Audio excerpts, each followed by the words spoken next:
Bien, Monsieur Samuel Bossa Jésus-Christ, À jamais. vous êtes le secrétaire du CPL Gbenyandi.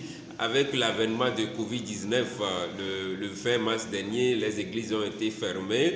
Et au niveau du CPL Clave, quelles sont les dispositions prises, les mécanismes mis en place par votre bureau pour maintenir le contact avec les fidèles?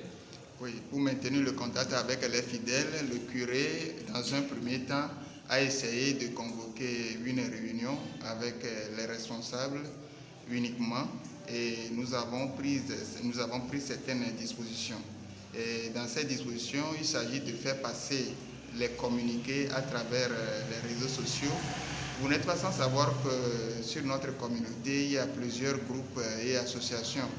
Donc chaque groupe et chaque association en son sein a un groupe de communication et donc par ces groupes, le curé a essayé de ventiler certaines informations. Et sur la communauté, bon c'est vrai, nous n'arrivons plus à nous retrouver en tant que tel, mais ce que nous faisons, le curé nous a recommandé de suivre la messe via Radio Maria, Télé, Espèce aussi, ceux qui le peuvent avec la télévision, comment dit-on, la télévision Space, la télévision Space, donc KTO, voilà, la télévision KTO, et donc nous sommes en communion dès qu'il y a une messe. Il a aussi recommandé, le curé nous a aussi recommandé de nous regrouper en famille surtout, puisque l'église domestique est très importante, donc le curé nous a demandé de prier en famille et de faire le chapelet s'il le faut, et ceux qui le peuvent de venir aussi sur la communauté en groupe très très restreint, et prier à trois devant la Vierge Marie au Saint-Sacrement.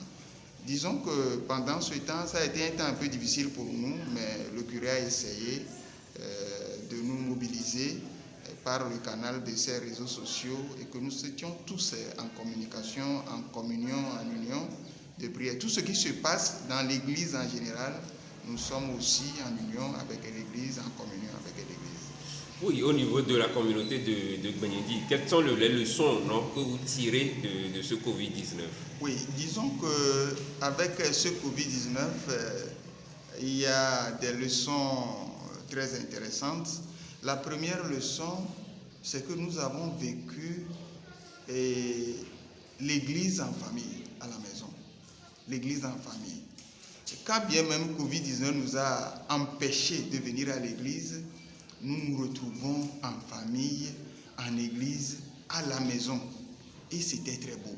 C'était très beau. Cela ne veut pas dire que nous voulions rester éternellement à la maison pour suivre les célébrations, mais juste pour dire que Covid nous a réveillés pour nous dire que, attention, l'église domestique est la première église. Ce sont ces églises domestiques qui se regroupent pour former l'église mère, qu'est l'église catholique même. C'est ça. Alors, la deuxième leçon aussi, c'est que nous nous sommes dit qu'il serait bon que tout ce que nous le faisions en union de prière. Quand bien même nous sommes un peu éloignés l'un de l'autre, nous arrivions à faire des neuvaines. Nous avons fait la neuvaine de Pentecôte, nous avons fait beaucoup de choses en union à travers les réseaux sociaux. Donc nous trouvons aussi l'importance des réseaux sociaux avec Covid-19. Donc avec Covid-19, nous avons deux leçons à tirer. L'importance des réseaux sociaux que nous avons utilisés positivement et aussi l'église, famille de Dieu à la maison. Voilà. Oui, beaucoup de leçons tirées pendant cette fermeture. Heureusement que le 13 septembre passé, vous avez reçu l'autorisation de réouvrir l'église de Gbenyandi pour les célébrations. Et aujourd'hui, une semaine après, quels sont les premiers bilans que vous faites pour cette réouverture? Il faut dire que pour cette réouverture, notre bilan est un peu mitigé parce que ce n'est pas encore rentré dans nos habitudes.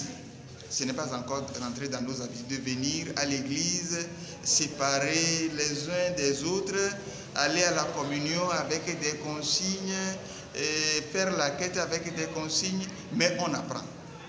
au jour le jour, on grandit.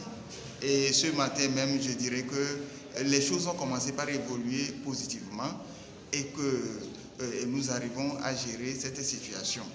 Voilà. Maintenant, en matière de perspectives, quelles sont les perspectives que vous avez au niveau de Gbenyendi? Les perspectives d'avenir, bien sûr. Oui. Les perspectives d'avenir, je dirais à Gbenyendi ici, vous n'êtes pas sans savoir que c'est pendant Covid-19 que nous avons inauguré notre majestueux grotte mariale. Voilà. Donc, pendant Covid-19, nous sommes arrivés à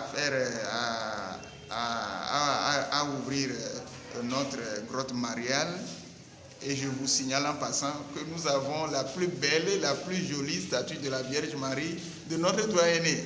Donc, pour l'avenir, nous prévoyons faire des prières à cette grotte régulièrement. Sinon, rehausser la dévotion mariale. C'est ça notre perspective. Parce que nous avons une jolie grotte mariale, donc il va falloir que nous essayons d'inculquer dans nos enfants cette dévotion mariale qui implique directement la dévotion à Jésus-Christ. Okay. Voilà. Merci Samuel. De rien, même c'est moi qui vous remercie.